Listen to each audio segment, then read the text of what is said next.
Jimmy, I'm going to begin with you. It's looking like a difficult week and a difficult weekend and a difficult month and a difficult year for this great country. What is your take on the current situation and how it might impact economies, markets, and reopenings?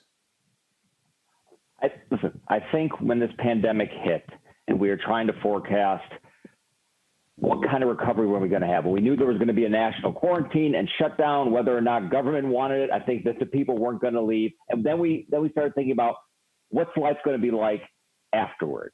So we're going to cut a lot of checks to individuals. And then we're going to have this small business lending program. Then we're going to have all these Fed lending programs. And the whole point, we knew it was going to, at some point, we knew it was going to be really, really bad this quarter. But we were hoping to get a very fast recovery. We had this health-driven downturn followed by a very fast recovery. And kind of everything needed to go right. The checks had to get out. We had to be very efficient with the small business lending program. The Fed had to do its job. And then we might get a very sharp recovery where unemployment would be falling dramatically, certainly by the end of the year. Everything hasn't gone right. I mean, at all. There have been, even though the government's pushed out a lot of money, there's been problems with the small business lending program. There's a lot of fighting in Washington whether to do anything more. Now we've had this problem with China, and now we have civil unrest. And the U.S. will not move forward, both economically or any other way, really, if our biggest cities, all cities, but mostly our high productivity cities, are in chaos. We need to do everything right, and everything is not going right at all. Yeah, certainly not. And Peter, listen, we have seen unrest in this country before. Maybe not to this scale in the near term, but we have seen it. And the markets and economies, at least in the last 10 or so years, have moved right on past it. But this time, we have a pandemic layered on top of that. And there are real concerns. When you can't have 3 people go to a restaurant in New Jersey because it's deemed unsafe, but millions of people are gathering in close proximity in almost every major city in the country. And there were articles in the New York Times, the Wall Street Journal, in other words, where experts say there is a real concern now of a new second wave, perhaps sooner than many expected. Yeah, it's unfortunate. I mean, I guess the only positive you can even call that is that at least they're outdoors and the weather's warmer, but you're absolutely right. And when the economy is growing 2.5%, you can absorb external body blows. When you're in the economic condition that we're in, with double-digit unemployment, of course self-imposed, the pandemic and everything else, and whether in China and so on, it's much more difficult to absorb. And every little thing like this matters. I think at the end of the day, though, you have to figure what's going to impact a $20+ trillion economy. If these protests sort of go away within a couple of weeks, well, then this is easy to overcome because that's not going to really make much of a dent on a $20 trillion plus economy. So we're in a situation where we're literally playing this by ear. How many businesses are going to reopen this week? How many employees are going to get back their jobs? Because each week now, more things are reopening. I live in New Jersey. This week, there's going to be a whole new phase that's going to be announced. So we have to watch that in the face of these external events. But for sure, the markets and the economy and the state they're in, it's not a good cushion there for these Peter, I'll go back to you because we certainly hope that is the case. And I was at the shore this weekend, and I was speaking to some small business owners who rely on summer income, and they all said, I'm on the edge. I'm on the edge of total disaster and economic ruin. If I don't open up and get some business, because Memorial Day, the weather was terrible, if I don't get some business now, I'm done. 30, 40 years of work, generations of work, over.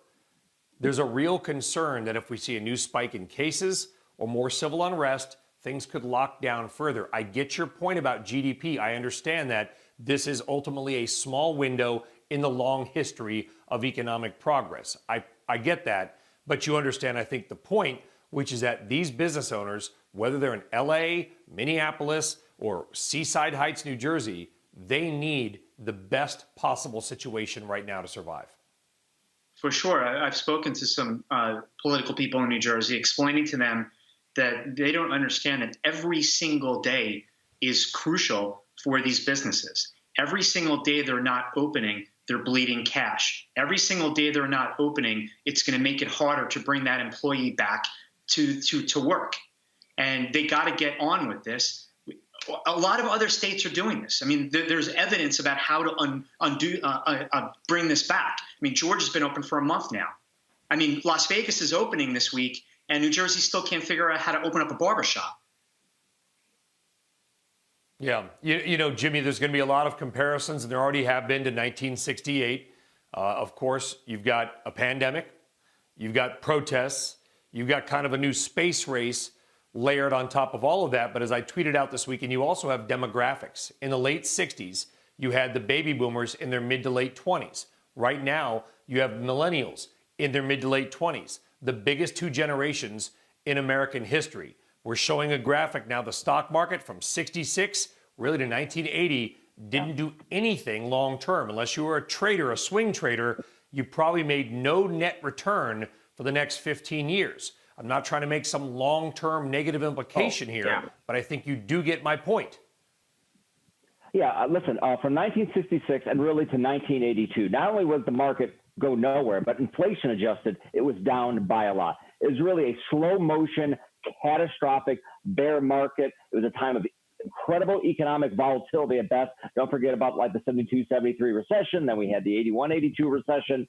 So, right. So you had this sort of, you know, demographic bulge moving through the system. And historically, when you have that happen, you also have a lot of civil unrest. Also, we had a downshift to U.S. productivity growth in the early 1970s. Terrible decade. Right. We don't want to say, everyone, get out of stocks. We're in for a terrible 16 years.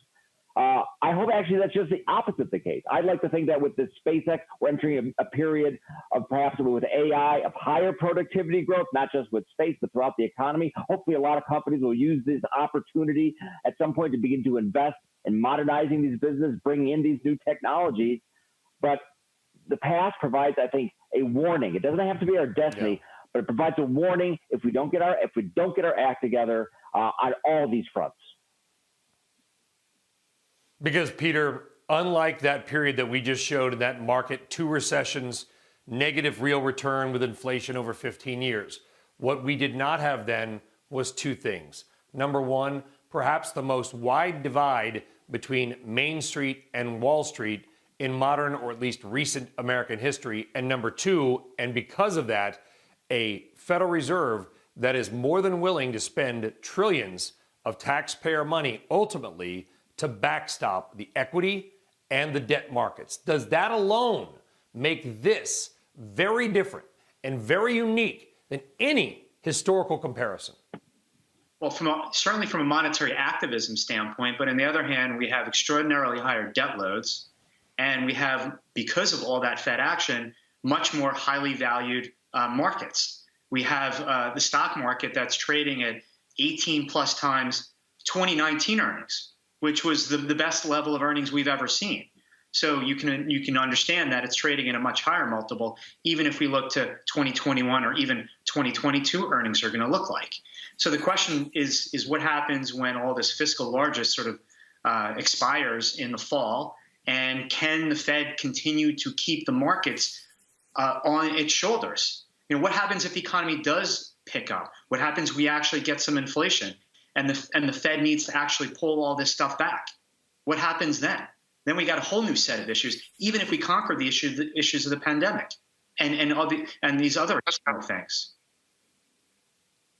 Yeah, and Jimmy, leave it with this. There is still the opportunity. I mean, I understand our eyes were captivated this weekend on really the protests across this country with a little bit of space race thrown in there, which was a moment to feel good about what we are doing. But there is still the ability to come out of this longer term. I think it's important for investors not to be myopic in the short term and realize you are investing for the long term of this country. I think our long-term prospects remain fantastic. SpaceX one example, but we need to do things right now, and that includes Washington leadership and addressing these issues.